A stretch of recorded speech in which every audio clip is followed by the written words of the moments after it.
السلام علیکم رحمۃ اللہ وبرکاتہ۔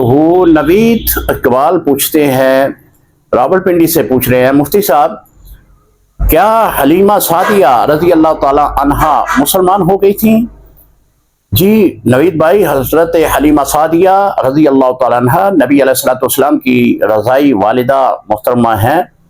ان کے بارے میں حافظ ابن حجر رحمۃ اللہ تعالی علیہ آپ نے بھی لکھا ہے، اور علامہ جلال الدین سیوطی رحمۃ اللہ تعالی علیہ اور دیگر علماء نے ان کے بارے میں لکھا ہے کہ وہ مسلمان ہو گئی تھیں۔ آپ نے بھی ہجرت کی تھی، مدینہ پاک تشریف لے آئیں، اور آپ کی تدفین بھی جنت البقیع میں کی گئی۔